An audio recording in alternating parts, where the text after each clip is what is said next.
我叫深深，本是一条又小又肥的锦鲤，而我生来可以看见每个人身上的气运颜色。当初是张富贵在后山捡到的我，之后我被张富贵夫妇抚养的时候，我看到张富贵夫妇的头上都是白色气运，这代表他们无后，没有子嗣缘分。他们抚养了我，待我极好，我将运气赐予他们。经过3年，他们的气运颜色就变成跟正常人一样的淡灰色。又过数月，我的养母张秀儿有喜了。我原以为我会一直幸福下去，直到那百年难见的饥荒来临。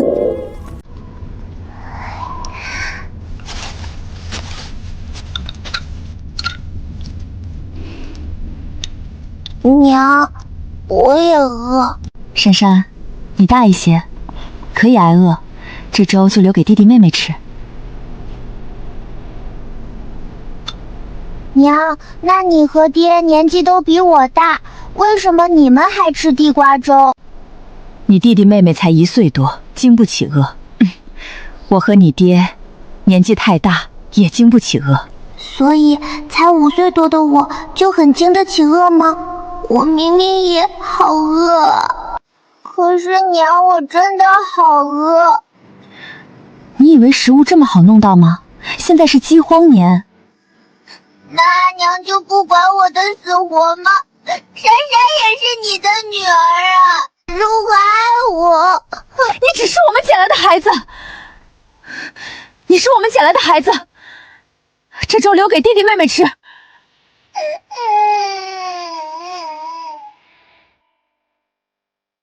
乖，弟弟不哭。阿娘，难道你不要我了吗？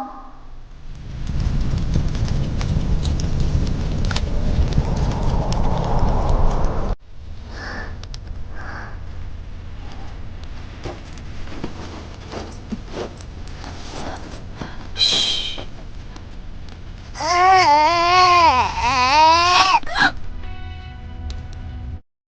秀儿，俺们真的不要珊珊了吗？你嚷嚷啥子？俺们现在是逃荒去北方找表叔，带这么多人去，表叔乐意吗？再说了，仅剩的那些口粮，喂我们自己都不够。横竖他也不是俺们亲生的，俺们养他几年，已是极大的恩德。快走！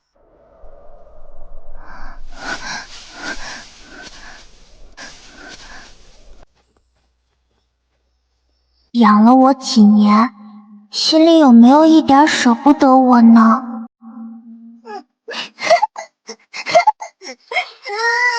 我不哭，我不哭，我不哭。生我者尚且遗弃我，他们与我并无血缘，却抚养了我几年，我不怨他们，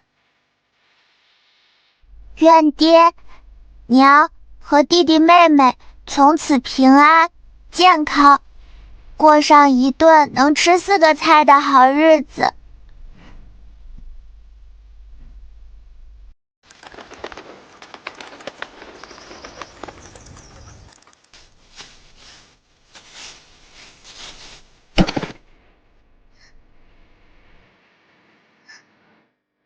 一定是爹偷偷留给我的。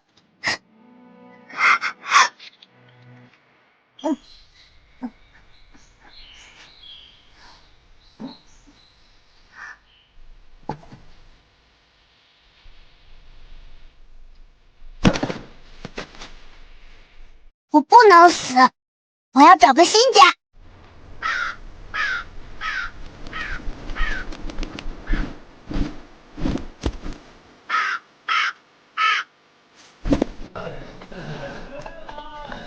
苏苏婶婶，你们想要养小孩吗？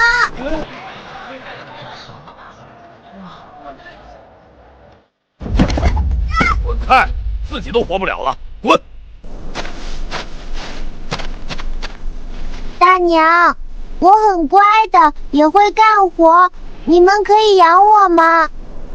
不要不要，你找别人吧。哎，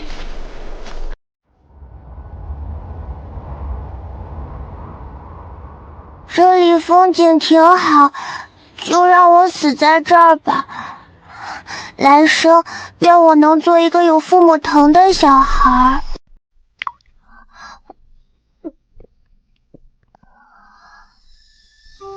小孩，醒醒！你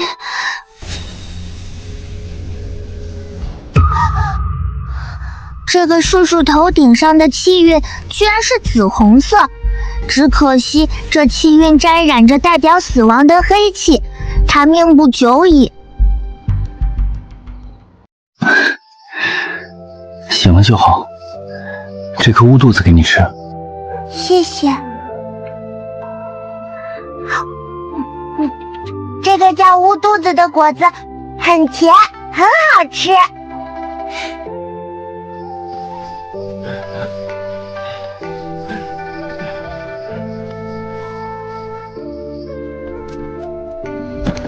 他这般好心且有大财大运的人，年纪轻轻就死掉，实在可惜。如果他能得长寿，那么以他的大财大运的命数，定能造福天下百姓。快去找你家人吧。叔叔，我没有爹娘了，你愿意养我吗？我很乖，吃的很少。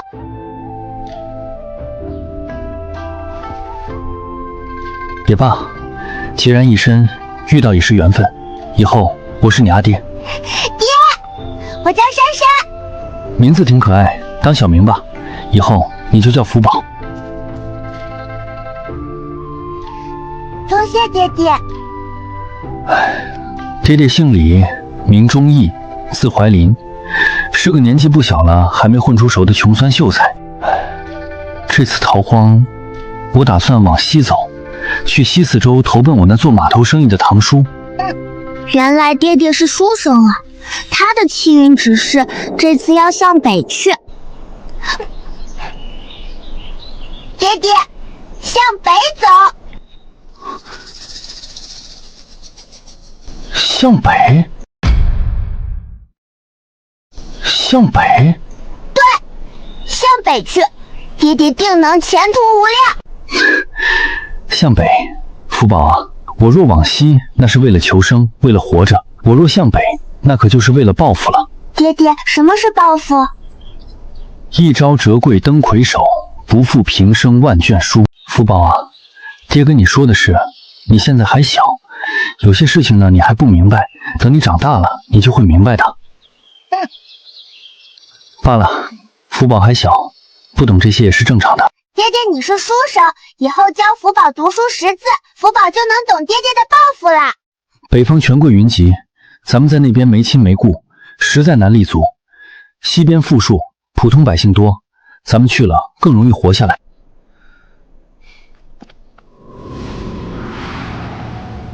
我觉得他头上的死亡黑气跟他的决定应该有关系，往西必死无疑。爹爹，很多人想法都一样，所以才都往东西两边逃。可是既然爹爹有才华又有抱负，为什么不向北去最繁华的京都，去实现您的抱负？好，那我就听我的小闺女一回。福宝，原本我的心里一直有挣扎，有不甘，但我总觉得自己没有足够的勇气北上。是福宝的话让我放下了胆怯和犹豫，可是现在改道北上，路途更遥远了。福宝啊，咱们父女俩搞不好得靠乞讨才能活着走到京都了。爹爹这辈子读书识字，实在拉不下脸面去乞讨啊，这可怎么办才好？爹爹，没有关系，你还有福二呀。如果爹爹放不下脸面去乞讨，那我就沿途乞讨，福二养爹爹。小福宝，你真是爹爹的好闺女啊！走，福宝，我们继续前进。好，爹爹，我们出发。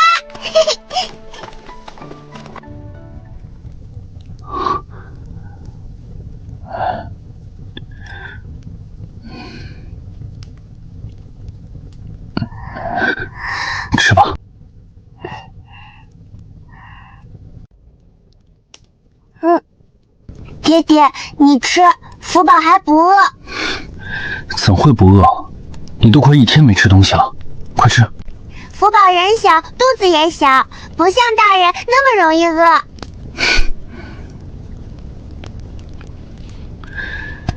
谁跟你胡说八道的？你人小更容易饿，快吃吧，渴了还有水。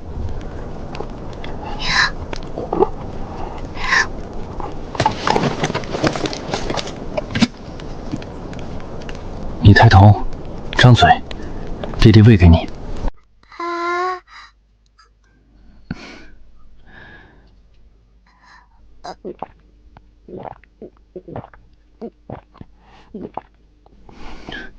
好了，很缺水，留一点给我喝。大家都准备歇息了，爹爹跟着他们去寻点干草，咱们打个铺子御寒。你乖乖待着，不要乱跑。好。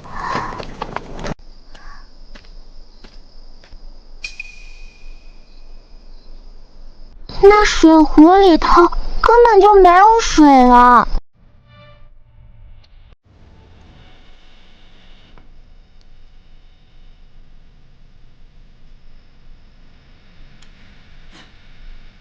爹爹，你骗我！福宝不哭，不哭。可是眼睛就像掉入沙子，越来越酸涩，越来越想哭。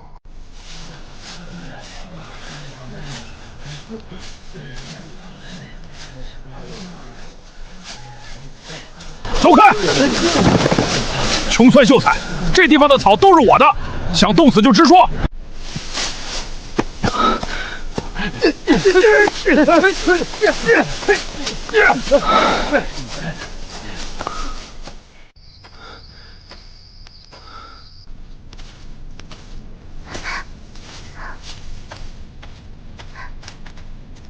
爹爹，你回来了。福宝乖。爹爹，没关系的，我们铺薄一些，地方够我们2个躺的。唉，还是小福宝聪明，是爹爹没有用。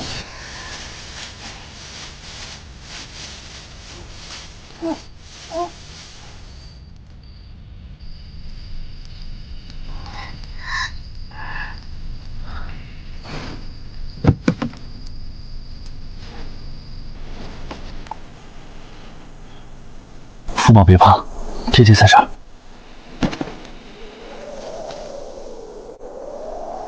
爹爹，我还是觉得冷。福宝是小孩，身子骨弱，耐不住这凛冽寒气。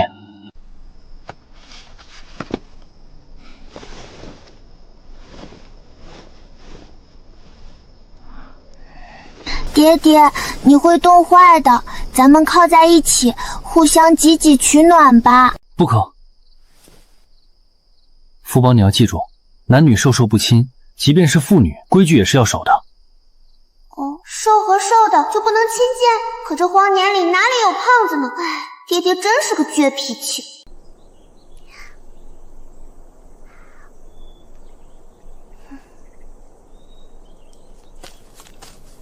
爹爹，咱们趁现在赶路吧，一路上舔着草叶子上的潮露也能解解渴。这成何体统？温雅斯文之辈怎能做这种举止？那怎么办呀？无论如何都要守礼。可是爹爹，不喝水咱们会渴死的。福宝，你虽小，亦是姑娘家，要注重严矩修养，万不可学那走兽。可是爹爹，如今我们还未走出大旱的南方6州，食物少又缺水，这样下去我们不饿死也要渴死。小福宝，莫急。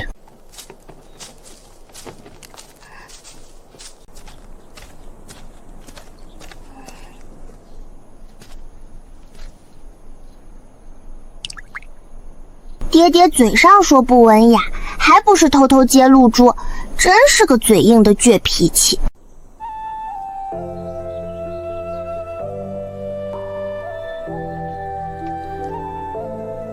爹爹，我渴，想喝口水就一口。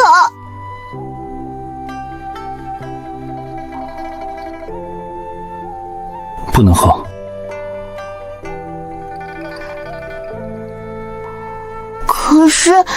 可是我好渴啊！爹爹，这里头已经有不少露水了，我都快渴死了。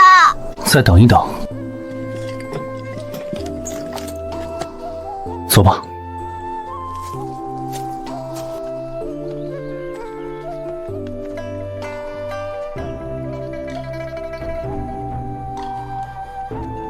爹爹，现在总可以喝了吧？小福宝，莫急。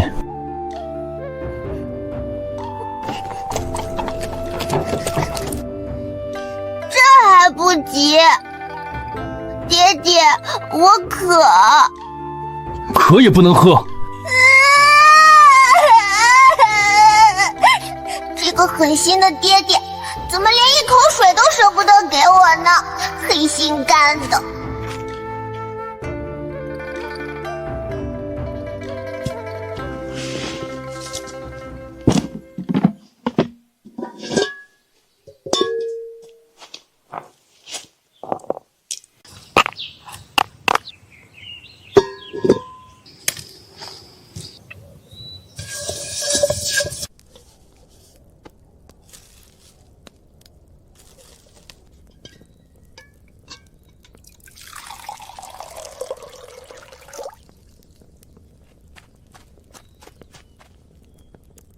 爹爹，你要烧水啊？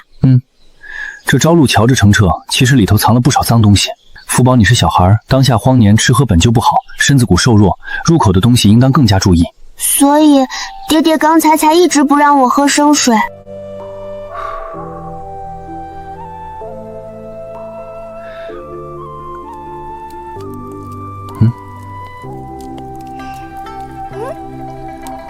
福宝会添柴烧火吗？会。那你在这添柴烧火，等水煮开了再喊爹爹。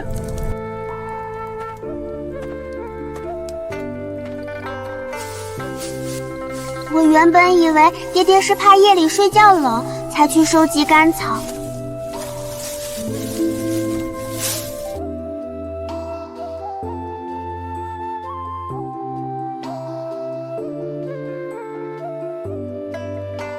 爹爹，您编什么呢？给我的小福宝编一双漂亮的草鞋啊！真的吗？秋意渐浓，我每天早起的时候，脚光秃秃的，可冷了。爹爹，水开了！等不烫嘴了，福儿再喝，想喝多少就喝多少。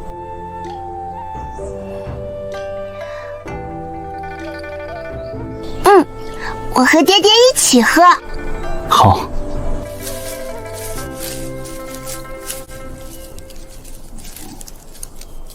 爹爹，这是什么花？这花变得比我脚丫子还宽呢。牡丹，人间富贵花。哦，真好看。爹爹，你还会其他的花花吗？会。那等福娘穿花了这双，下一次爹爹能给福编其他的花朵吗？我想看看别的。不能。为何呢？爹爹是嫌麻烦吗？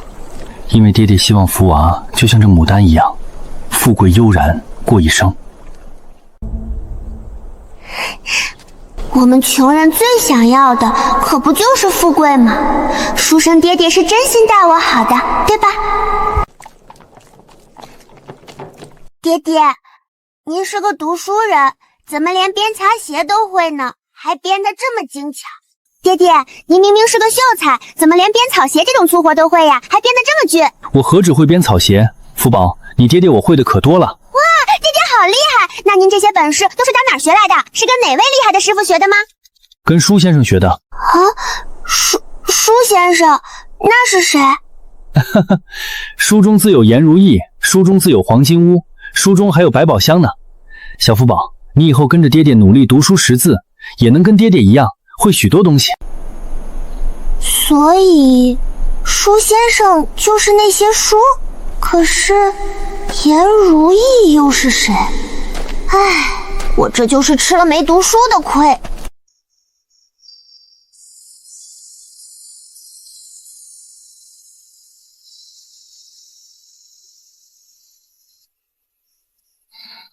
福宝，你在左边收集，爹爹在右边。我们将露水煮开，装满一水壶，剩下的就努力喝光，短时间内都不会口渴了。露水可聚可煮，用草草拢入容器，烧开便能饮用。关头人多嘴杂，福宝，为了跟人群做开，得到一定的生存资源，咱们得抄小道走。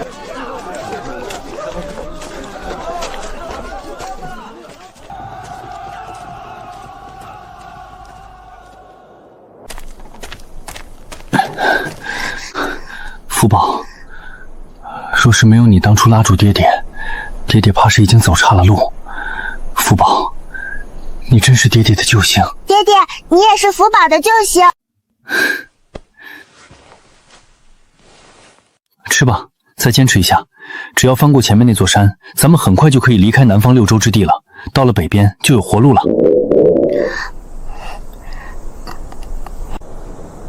虽然我的衣服都已经脏臭了，但是谁又在乎呢？我们只想要活下去。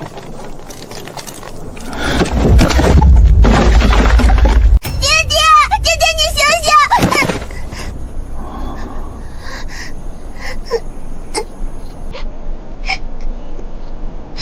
爹爹，快吃，最后一点粮了，吃了就有力气了。你自己吃吧，爹爹不饿。我好想救他，如今我们仅剩着真正的一口粮，与其说靠这一口粮活下去，不如说是靠意志力，疯狂想活下去的意志力。你醒醒，你不要死！大家的粮食都吃完了，你要是死了，福儿就没有人护着了，那些坏人会把福儿抓走吃掉的，你亲口跟福宝说过的。要是没了爹爹，福儿真的会被别人吃掉的。途中爹爹曾面色凝重地跟我讲过那些史书里惨绝人寰的荒年轶事，他说我很幸运，因为我不是赶在最后一批逃荒者里，否则像我这般独行的5岁小孩就活过第2日。可福宝觉得遇见书生爹爹才是福宝这辈子最幸运的事。福宝，爹爹，为了福宝，你一定要活下去。福儿昨晚做了一个好美的梦，梦见爹爹穿上了青色的官袍，在那高堂上坐着，可威风了。爹爹，您别忘了您的抱负呀，您不是要北上去京都吗？这南方6州之地，此时就像一个活生生的地狱。也许是爹爹走不出去，也许是我走不出去。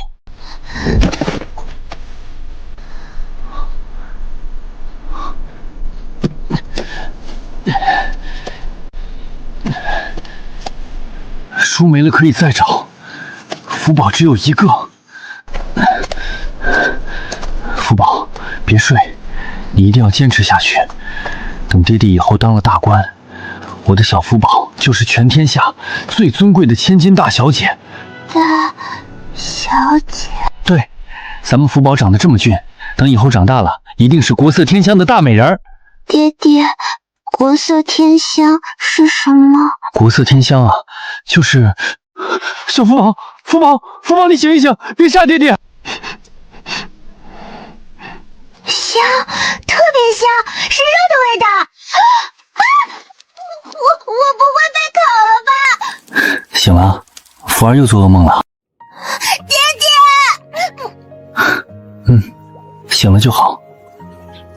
爹爹，我还没被吃掉，我还活着呢。不然呢？难不成爹爹在跟鬼说话？这些果子是我刚在山崖边寻着的，已经用露水擦洗干净了。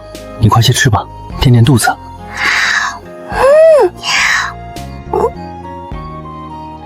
这味道，爹爹这是第2次用果子救活了我。福宝，你是一个极有福气的孩子。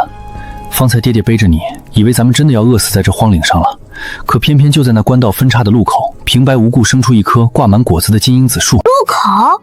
那逃荒的人那么多，大家没看见吗？真是怪哉，那树就生在路边，前方那么多人经过，竟是个个目不斜视，像没看见这活命的东西似的，全都生生错过了。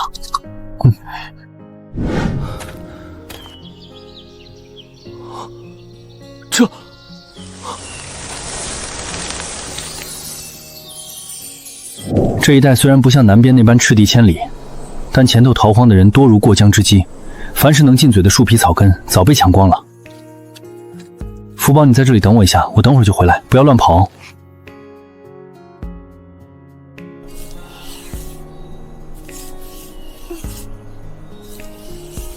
福宝，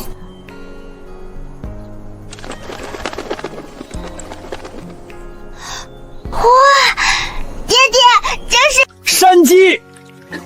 这山鸡可精明得很，会钻险道，又会钻蛇虫密布的森林，一般人根本别想瞧见它的影儿，更别提捕捉了。那些有力气的壮汉都抓不着，爹爹您怎么抓着的？诱捕。诱捕？什么是诱捕呀？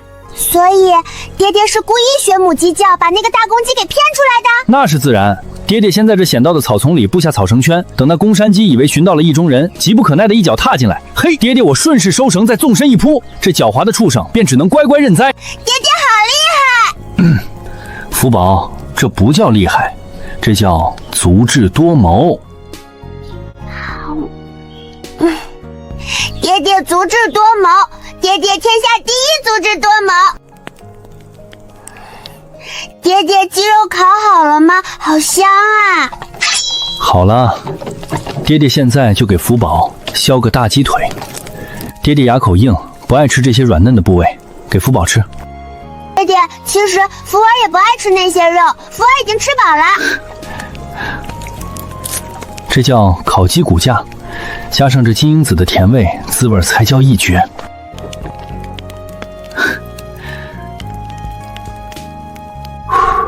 来，小福宝，尝尝这书生秘制的金果烤骨。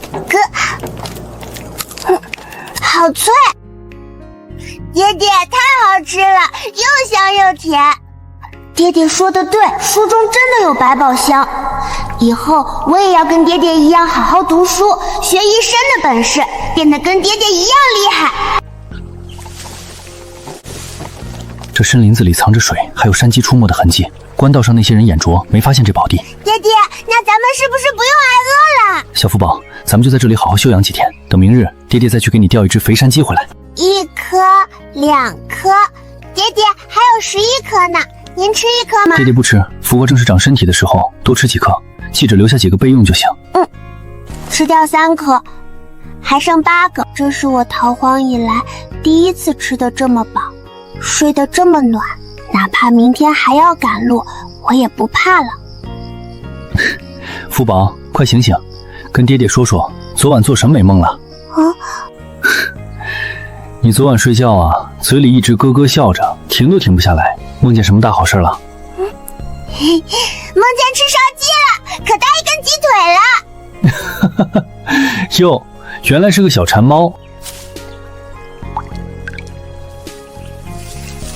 爹爹，咱们这是要去钓鸡吗？可不是嘛，为了给我这馋嘴的小闺女钓山鸡吃，爹爹这身本事可得全拿出来。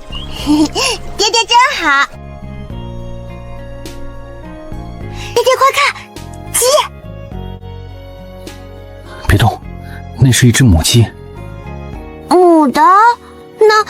那母的能上当吗？怎么办呀？既然是母鸡，那爹爹我就得换个招数，学公鸡叫了。这都行？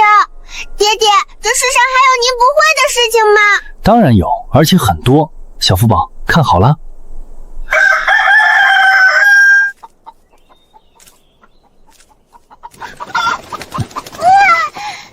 爹爹，这只母鸡瞧着比昨晚那只公的还要肥大许多呢。这山鸡的品种特殊，很可能就是母的体积比公的大。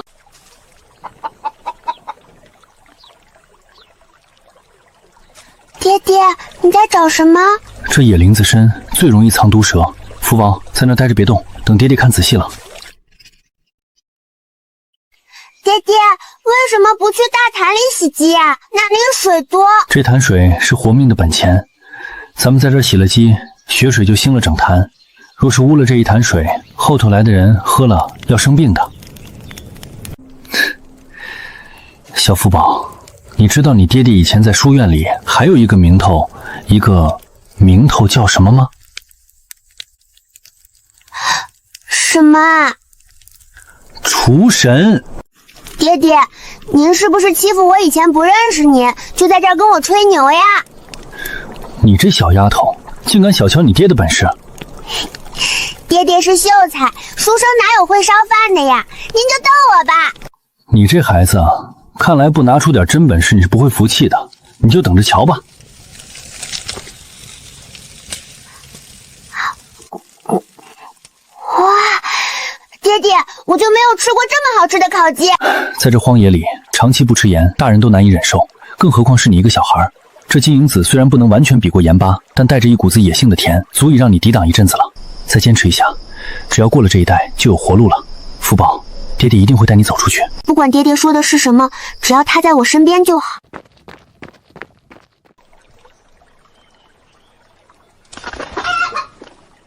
爹爹，咱们今天是不是吃这只大的？这2天咱们的精神养好了，该继续北上了。至于这2只鸡，咱们暂时不吃。啊，不吃？那咱们带着它们多沉呀！爹爹，为什么这个大笼子里非要装一只大公鸡和一只小母鸡？2只大的一起装，不是更省地方吗？傻福宝，一山不容2虎，除非1公和1母。啊，鸡也要分这个？那是自然。2只公鸡关在一起，不出1个时辰，准保打得你死我活。最后咱们只能拎着2只死鸡上路，唯独这1公1母凑一块儿，才能相安无事。爹爹，我们出发。爹爹，咱们不拿竹筒装满这潭里的水带走吗？不取。既然咱们能发现这地方，后头那些逃荒的人兴许也能发现。多留这一潭水在这里，对那些快渴死的逃荒者来说，兴许就是救命的。爹爹，快看，是河，真的有河！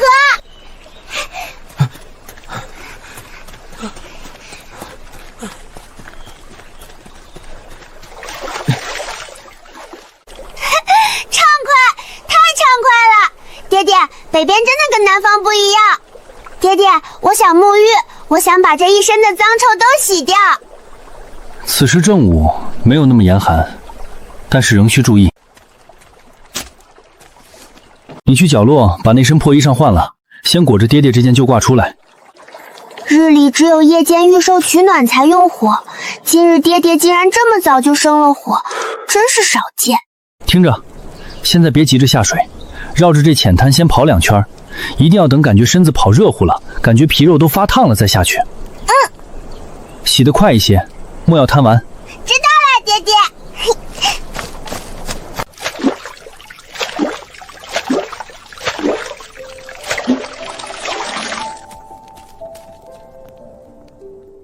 福宝，身子跑热了就赶紧洗，记住，只能在河边耍，千万别往河中心走。洗完了还是裹着那件大衣服过来，听见没？知道了，爹爹。以前跟着张富贵夫妇还没失宠的时候，我的衣服都是他们帮我穿的。爹爹，帮我穿。去角落里自己穿好你的衣衫。哦。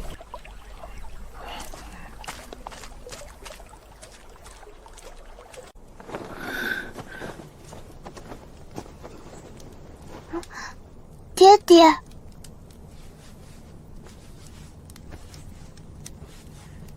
爹爹，哟，之前瞅着你黑瘦黑瘦、脏兮兮的，只当是五官长得还算俊俏，没成想这一洗干净啊，我家这小福宝竟然是个活脱脱的小美人坯子。爹爹，美人坯子是什么呀？那是夸你天生皮相好看，是个漂亮的小姑娘。不过福宝啊，天下红粉皆骷髅，皮相再好也有老去的一天。你除了美貌，还要内里修德，做一个灵魂有趣的女子，明白吗？爹，福宝读书少，实在听不懂你在说什么大道理哦。是爹爹急了，等以后爹爹教你读书识字了，这些道理啊，咱们再慢慢讲。爹爹，你以前是不是经常给别人擦头发呀？我看你动作好娴熟，一点都不像第一次做的样子呢。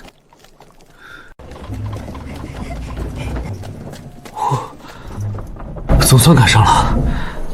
爹爹，这里就是北六州了吗？客官要点什么？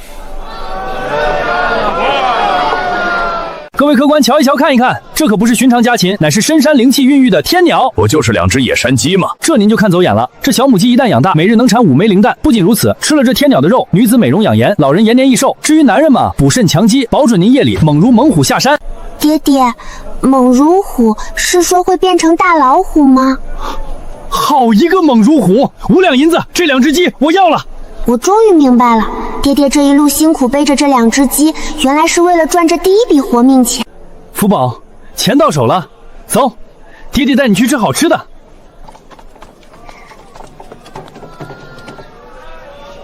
慢点流，再擦口水，你的小袖子都要擦湿了。行了行了，再擦口水，你这袖子都快能拧出水来了。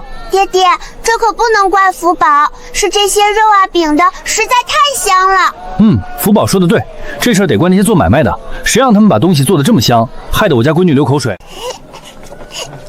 喂，那2个小乞丐，喊你们呢？说你们呢？那穿得破破烂烂的爷儿俩乞丐。对，就是喊你们，看你们可怜，赏你们了。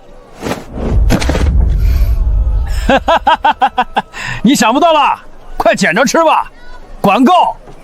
福宝，别理他，走。福宝，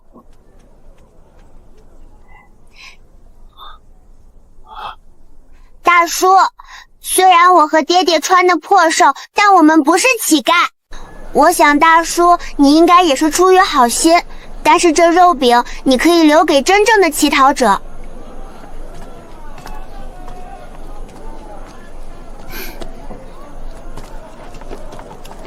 我爹爹可是正经的秀才，大叔，你看人可不能光看外表哦。嘿，这小丫头片子年纪不大，倒还挺有骨气。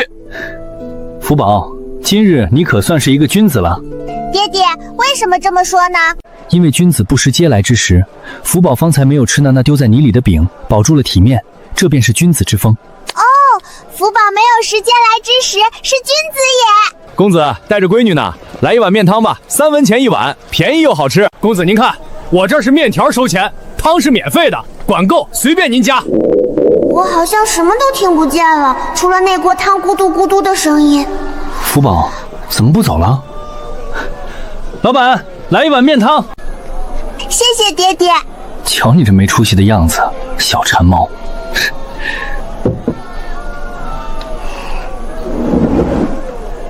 爹爹先吃。我不饿，你吃吧，免得这汤还没喝进嘴，你这哈喇子先流一地。怎么能不饿呢？爹爹和我都好久没吃上一口热乎的了。那福儿先吃，爹爹等会儿再吃。公子，我刚才说了，面要钱，汤可是免费的，随便加。谢谢老板。爹爹，你吃大碗，我吃小碗，这样我们爷俩谁也饿不着。爹爹，老板不是说面3文钱一碗，汤白送吗？咱们只点了1碗面呀，你怎么留了6个钱？那老板是个厚道人，他给的那1碗面分量比寻常2份还要多，咱们不能占这便宜。老板真是个好人。不过，你瞧见那老板的鞋子了吗？鞋子？那双鞋面已经很老旧了，且边缘裂开了好大一个缝，露出了里面的糙布。那是不是说明老板家里也很穷，买不起新鞋？不，这说明他不仅不富裕，还失去了妻子。啊，这也看得出来。以他的年纪，定是早已成婚成家。若家中还有娇妻在，必定不会眼睁睁看着自家汉子穿这种裂了缝的鞋出门，而不为他缝合。爹爹，您心可真细。梁国京都在北4州，又称4都，离咱们是越来越近了。爹爹头上的黑气已经淡得几乎看不到了，咱们的好日子真的要来了。小福宝，这一路蹦蹦跳跳的，在那儿偷乐呵什么呢？爹爹，福宝觉得咱们现在的日子越来越好了，福宝高兴。既然这么开心，那爹爹就给咱们小福宝裁2身新衣裳穿。我从来没有穿过新衣裳，身上这身破破烂烂的，还是当年养母用她不要的旧衣服改的。走，带我闺女买布去。掌柜的，1匹精布，1匹粗布。另外有，你这儿可有富人家淘换下来的旧衣？有，那些旧衣不值钱，公子若要50文钱，您拿走6身。爹爹，怎么买这么多衣裳呀？等咱们到了京都，天就入冬了。京都的冬天极冷，咱们好不容易没在逃荒路上饿死，总不能被冷死在这路尽头吧？爹爹说的对，还是爹爹想的周全。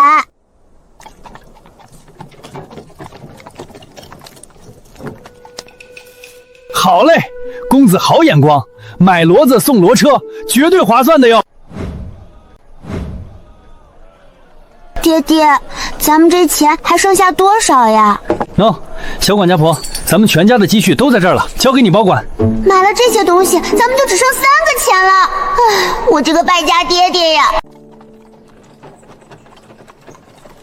福宝，这字念仁，仁义的仁，你要是学会了，回头爹爹就在你新棉衣的袖口上绣朵小花作为奖赏。仁，爹爹，福宝记住了。从北六州到京都，这一路咱们走的可真是安稳。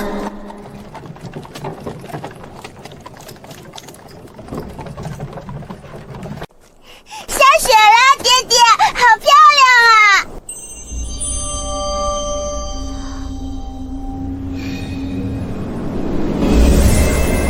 命数真的彻底逆转了。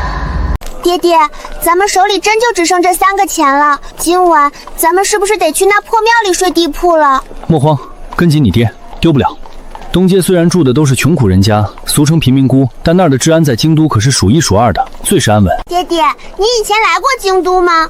不然怎么连这儿都知道？小福宝，我告诉你个秘密，这个世界其实是一本书，而我是那个穿书进来的人。啊，穿书？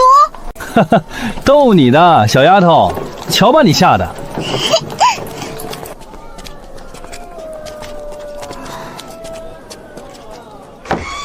哟，租房，带着个小闺女呢？可不是嘛，大娘，咱们是从南边逃难过来的，日子实在不易。您看这月租能不能再给咱们少3个白板，省下那3个子儿，我回头还能给我这苦命的闺女买个热乎肉饼吃。行吧行吧，看你们爷俩也不容易，50文可不能再少了，这可是东街最实诚的价了。多谢大娘。谢谢阿婆。哟，这小嘴甜的，跟抹了蜜似的。大娘，实不相瞒，眼下身上就剩这3个子儿了，您先收着，剩下的租金说明日晌午您再过来取成吗？那哪行啊，哪有租房先给3个钱的？你们这爷俩莫不是想白住？阿婆，您长得跟画里的菩萨一样好看，对我们这种落难的人，又爹爹说了，做人要讲诚信，我们绝不可能失信的，您就信我们一回吧。你们这爷子俩啊，真是拿你们没办法。行吧，明日晌午我再过来，要是到时候拿不出钱，可别怪我赶人。谢谢阿婆，阿婆慢走。爹爹，咱们明日拿什么给阿婆剩下的租金呀？卖骡子。卖骡子？当初买这骡车是为了边赶路边做衣裳，既省了路费又不受冻。如今咱们已经到了京都扎了根，这骡子反倒成了累赘。此计妙在，爹爹您真是走一步看3步啊！虽然一路上艰辛，但这正长身体的骡子被咱们喂得吃的屁股都肥圆了，精神的很。爹爹，它长得这么壮，一定能卖个好价钱。瞧一瞧，看一看嘞！买骡子送骡车，不要10两，不要8两，只要5两5。早到早得，看谁手快，错过就没有了。爹爹，您现在这模样，真的很像一个黑心商贩。你这小孩会不会说话？有你这么说你亲爹的吗？当初逃荒舔朝路的时候，方圆10里都没个人影，您都觉得丢脸不让我舔。现在倒好，大庭广众之下这么大声吆喝，您就不觉得丢脸了吗？胡说，这叫大丈夫能屈能伸。别了，您可是正经生，这活不趁您，不如让我来吆喝吧。也行，那爹爹去那边转转。大爷大娘快来看，亏本卖骡子喽！千万别错5两5，我数3声，要是没人要，可就要涨到5两8了。卖骡子了，胖乎乎正长身体的肥骡子，买骡子送骡车嘞！哟，哪来的漂亮小孩？你家大人呢？怎么让你一个奶娃娃在这卖牲口？不知何时，他已经把头脸遮得亲妈都不认识了。小姑娘，你家大人呢？这骡车看着可崭新，京都城里买这么一辆，单车架子也得2、3两银子了，真舍得搭着骡子一块卖。我家大人买东西去了，一会儿就来。大爷大娘们快来看，可不是亏本卖了吗？这天气眼瞅着越来越冷冷的了，咱家急着早点卖了，早点回家吃口热乎饭。既然这么划算，那5两5我买了，我买。小姑娘，我出5两8，这骡子我要了，谁也别跟我抢。好喽，这位大叔，刚刚才您犹豫那一下，现在被人抢先了不是？价高者得，恭喜大爷，这肥骡和骡车都归您了。嘿，老头，你红口白牙说5两8，拿得出这么多现钱吗？我手里可是带着现银的。瞧不起谁呢？6两，找钱。大爷，您稍等。大爷找您2钱，您慢走，祝大爷发大财。爹爹，卖了5两8，整整5两8。那是自然，也不看是谁配合演的戏。走，福宝，咱们置办家装去。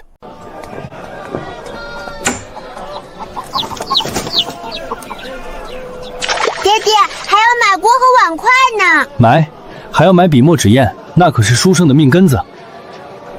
花去2两多银子。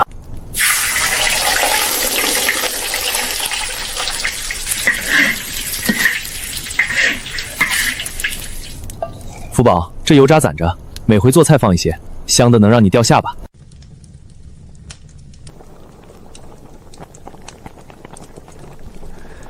小福宝，洗洗手，开饭。来，闺女，今儿个敞开了吃，管够。吃。香就多吃点，从今儿起，咱们就是这京都东街的豪横2人组。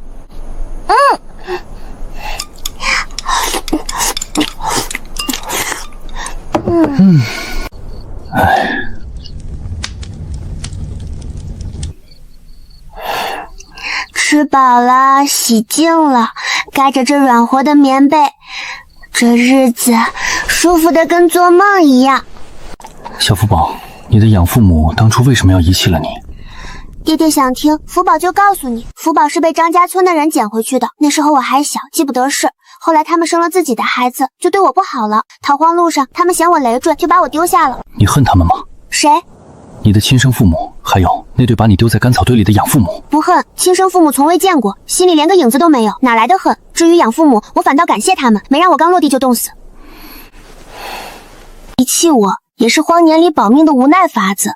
我理解他们，如今我只盼着他们能平安，也不知道他们现在过得怎么样了。愿小福宝一直如此善良美好。爹爹，那您的家人呢？死了。是因为逃荒饿死的吗？不是，我父母早年便已病逝了。那您就没有别的亲人，没有兄弟姊妹吗？没有，倒是曾经有一个妻子。啊，爹爹有过妻子，那他人呢？也死了。爹爹，您别伤心。等福宝以后长大了，努力赚大钱。等福宝有钱了，一定给您买一个顶漂亮的新婆娘。福宝，福宝，你要记住，这个世上不是什么东西都可以用钱买到的，比如你真心所爱的人。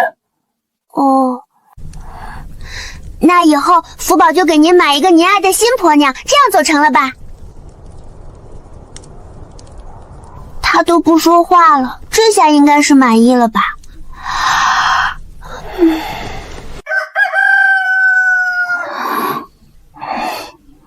逃荒那几个月，咱们的生物钟早就定死了，最迟卯时，爹爹准会起来。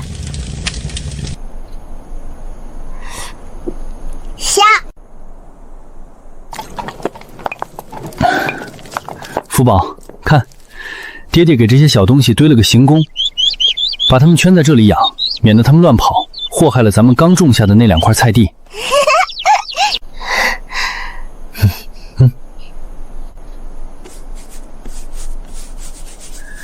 福宝，字要写得正，人才行得端。爹爹，咱们东街也有集市呀，干嘛非要跑这么老远来这儿摆摊卖字画？傻福宝，这里有钱人多，只有兜里揣着闲钱的人才有心思买字画这种不能吃不能喝的东西。这位兄台可是思念远方双亲，来3文钱，保准写得让老人家泪流满面。哟，这位公子定是看上哪家姑娘了吧？爹爹，我这里有现成的情书，文笔华丽，内容撩人，保准那姑娘看了非你不嫁。爹爹，写这个可比漫画快多了。摆摊3天，让他代笔的人越来越少，字画仍是1幅都没有卖出去。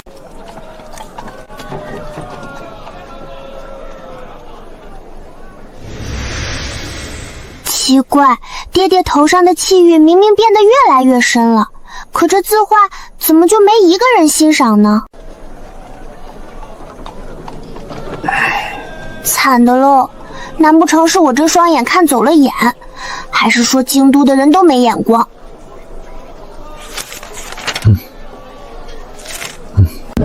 爹爹，您怎么取个叫柳娘的名字？听着跟个女人的班迷似的。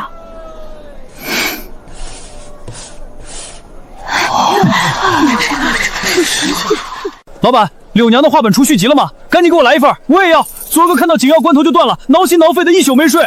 你看爹爹写的画本多成效。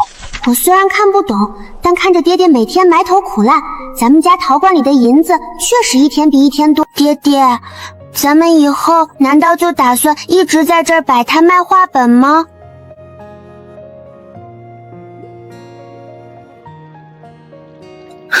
当然不会。那咱们在等什么？等冬至。那要等多久？还有1个月。还要1个月呀，有点久。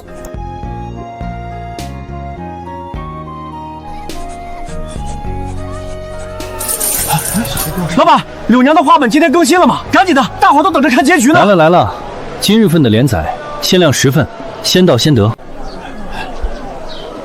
时机还未到。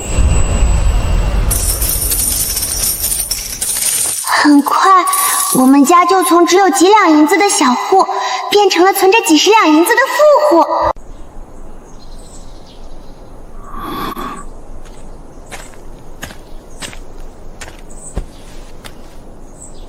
爹爹，爹爹，是不是那些画本写完了没得卖了？我心里突然有一种很奇怪的感觉，那种感觉在拼命地告诉我，今天必须让他出门。爹爹，今日必须出去摆摊。爹爹，福宝虽然不懂你这2天到底怎么了，看着你这么低落，福宝心里也难受。可福宝今日心里总有个奇怪的感觉。爹爹，咱们今天出去摆摊吧，好不好？爹爹，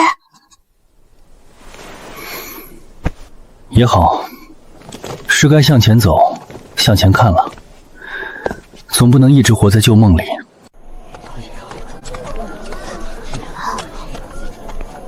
听说了吗？今日是大皇女出行礼佛，正巧要经过咱们这儿呢。那大皇女可是咱们梁国公认的第一美人，要是能亲眼瞧上一面，这辈子都值了。你想屁吃！大殿下的金颜是咱们这种平民百姓能窥视的，抬头多看一眼那都叫大不敬。爹爹，什么叫大不敬啊？爹爹，福宝也想看，咱们不看大皇女，看看皇家出行的浩大阵仗，也是长见识了呀。好。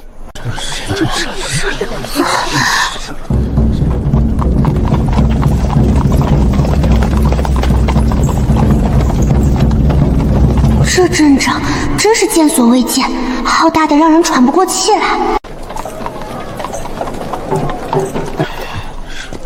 他们都说大皇女是第一美人，只可惜咱们是平民，根本见不到大殿下的真容，真遗憾。那马车窗就这么被吹开了，我就看了一眼。哇，爹爹快看，真好看！爹爹，你快看美人！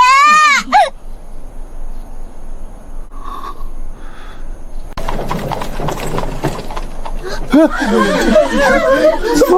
爹，爹爹，爹爹，你去哪儿？爹爹！六娘，干什么？疯了！这是大殿下的车驾，冲撞禁军，你是想找死吗？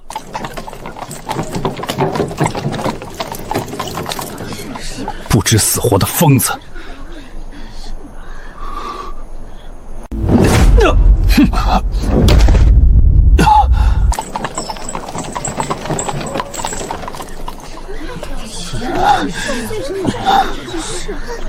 爹，爹爹，爹爹，你怎么样？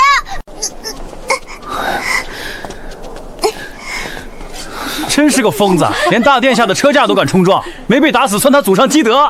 怕是想飞黄腾达，想疯了，也不看看自己什么身份，穷酸样儿。福宝，走，咱们回家。爹爹，您是不是认识大皇女啊？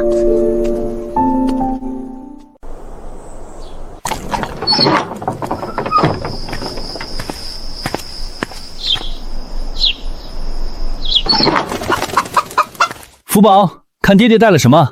今晚爹爹给你露一手，做个肚包鸡尝尝。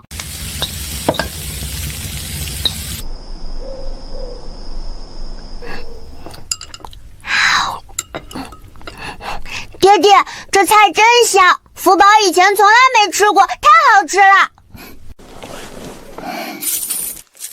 福宝，这些钱你收好，爹爹今天要进宫一趟。啊，爹爹，您进宫做什么？您只是个平民呀，如何能进得去那宫门？我要去找回我曾经遗失的大宝贝。什么大宝贝？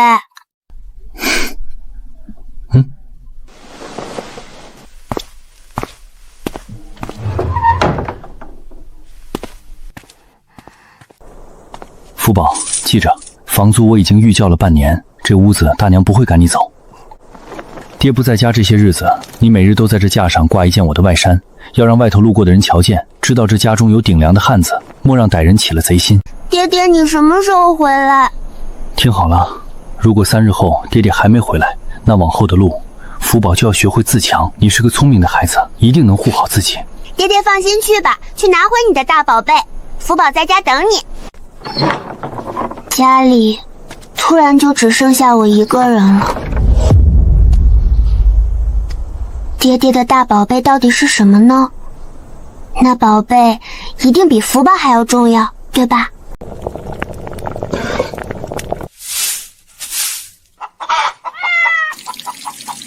我从早晨一直等到天黑，我又从天黑守到了天亮，爹爹还是没有回来。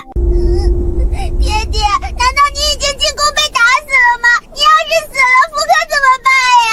爹爹，你一定是大宫里被打死了吧？太惨了，福宝当时不该让您去的。什么大宝贝啊？难道比命还重要吗？早知道是这样，福宝当初就不该劝您北上，咱们待在南方多好，哪怕是要饭，您也不会死呀。爹爹，是爹爹回来了吗？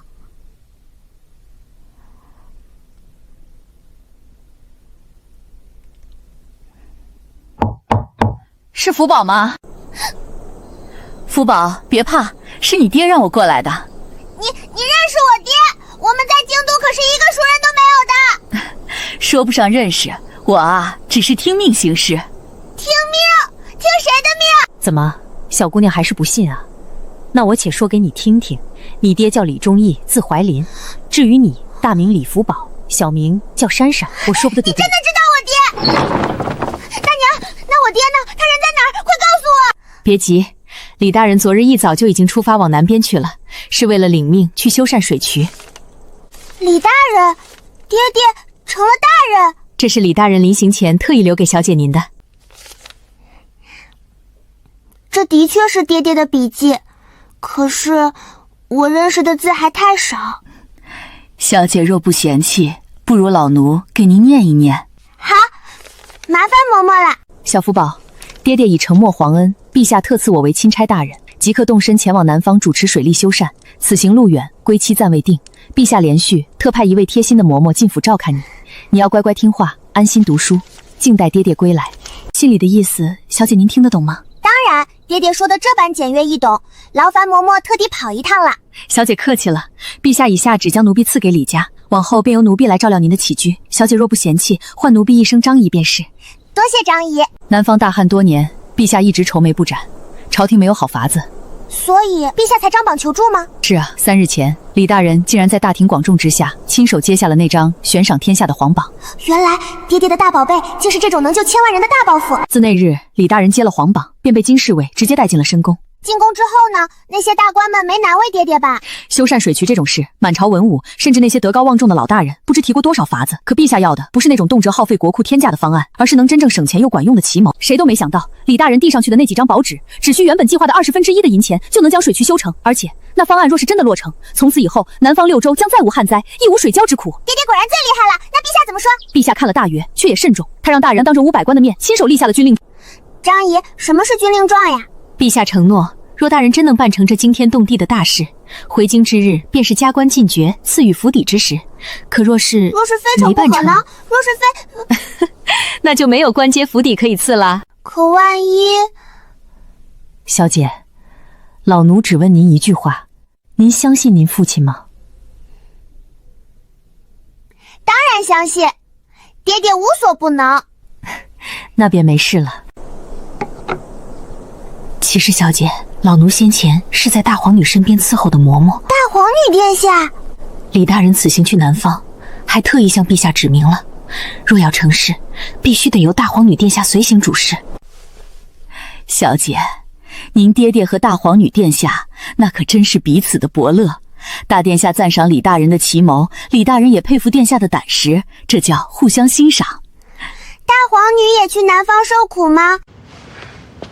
这其实是陛下给大皇女磨练的机会。若是这水渠修成了，那便是什么立储的最好时机。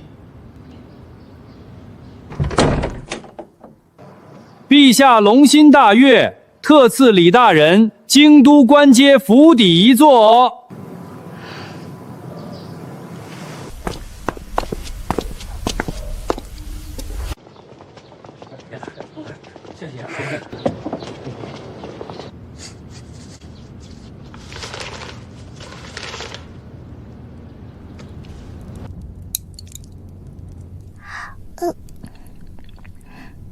张姨，这菜怎么比爹爹做的还好吃啊？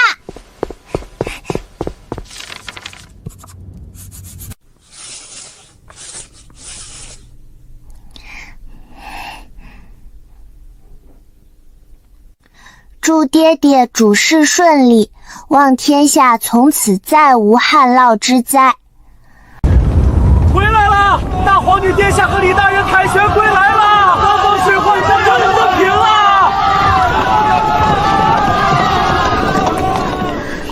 大功望成，爹爹终于回来了。人间有怀林，梁国有昌盛。我13岁那年，30岁的爹爹已官居宰相，天下百姓提起他，都尊称一声李公。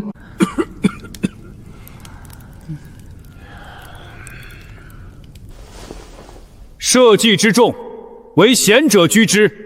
臣领见整，愿保大皇女登基。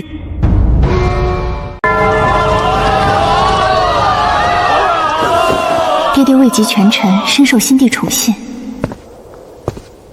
爹爹当年说的一点都没错，待爹爹当了大官，小福宝果然国色天香，大富大贵。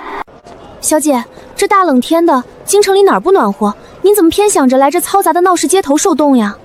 许多年前，在这条街上，我和爹爹曾摆过摊儿，卖过字画。真的？老爷当年竟然在这儿摆摊卖字画？谁要是当年买到了老爷的字画，如今岂不是赚翻了？谁不知道咱们家李公的一字千金，求都求不来。可惜了，当年摆了那么久的摊，爹爹的一幅字画都没卖出去。一幅都没卖出去？不过爹爹的画本倒是卖了不少。我12岁那年就继承了他的喜名柳娘。这2年我与书办合作，写了不少家国情怀、男女之爱，连爹爹都夸我的故事绝妙。他说，一个好的主人公理应有一个完整的人生。羊肉汤，热乎乎的羊肉汤有喽，快来尝尝嘞！这声音，我觉得这吆喝声有些熟悉，可仔细听听，又觉得与记忆中那个模糊的声音有些不同。小姐，您平日里最爱喝羊肉汤暖身子了，这摊瞧着干净，奴婢这就去给您买1碗过来。不必，我亲自去。姑娘，来1碗羊肉汤吗？娘子，你这是怎么了？手抖个啥？闪！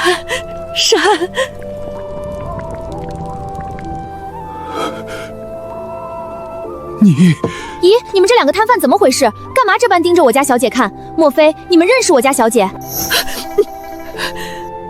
这位姑娘说笑了，我们这种穷庄户人家哪能认识什么贵人？你们家小姐长得如花似玉，穿着这身昂贵的绫罗绸缎，瞧着气质如松，贵不可言。岂是我们这种穷人家能高攀得上的？是，我们不认得。姑娘，你要来一碗羊肉汤吗？来2碗，我们就坐那儿吃，吃完再走。哎，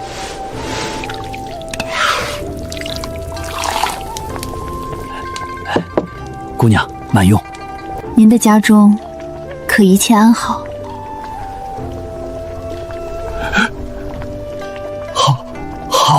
好，家里都好，托姑娘的福，都好。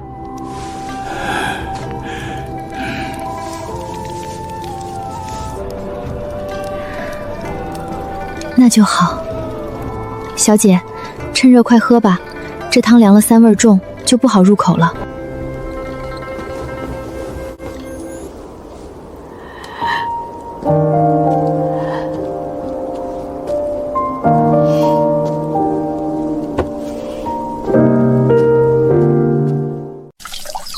福宝姑娘，萧某此番进京是为了春闱赶考，若萧某侥幸能高中状元，定当3枚6品来求娶姑娘。萧公子，你只管在这一方小院里安心读书，莫要多思。萧爱卿，朕听说不少老臣都想招你为乘龙快婿，你意下如何？臣谢陛下隆恩，谢各位大人厚爱。然臣已有未婚妻，她是臣的救命恩人，亦是臣心向往之人，臣不能辜负，亦不愿辜负。此生除了她，臣谁都不娶。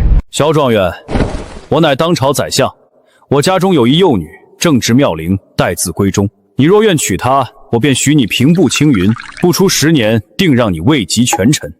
萧伯，这诱惑你受得住吗？李公，大丈夫有所为，有所不为。萧某虽出身寒门，却绝非卖友求荣、见利忘义之辈。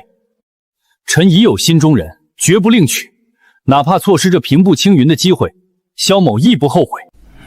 萧伯，朕再问你最后一次，李丞相之女才貌双全，你若娶她，不仅相位稳固，更能得朕重用。你若执意拒绝，朕今日便下旨，革除你的状元功名，让你永不录用。若君如此，臣亦不屑。读书人求的是治国安邦，而非出卖婚姻求取荣华。好，是个好君子。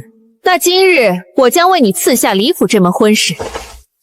谢陛下。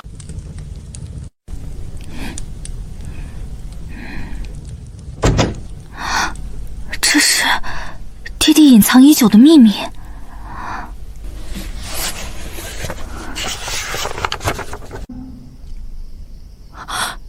这容颜，俨然就是当今女皇陛下。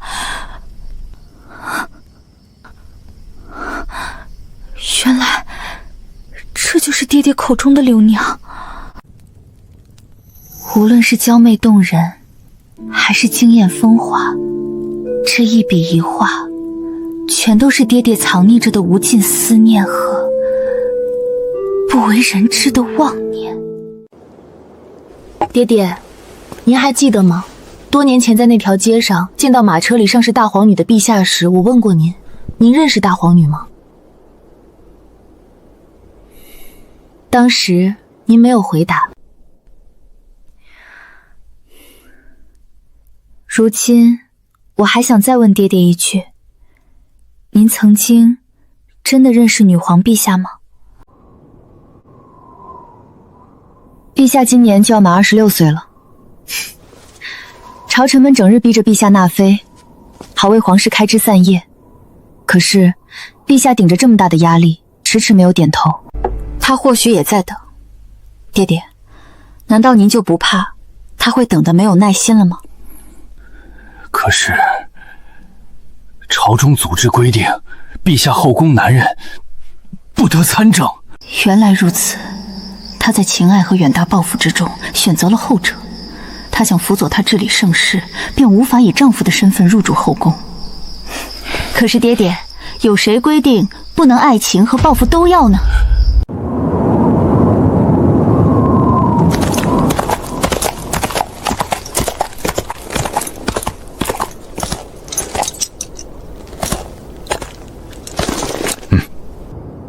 朕此生无心情爱，亦不纳男妃。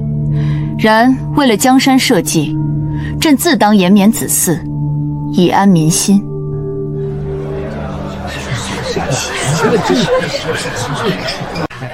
听说了吗？一直不肯纳妃的陛下，居然传出有喜的消息了。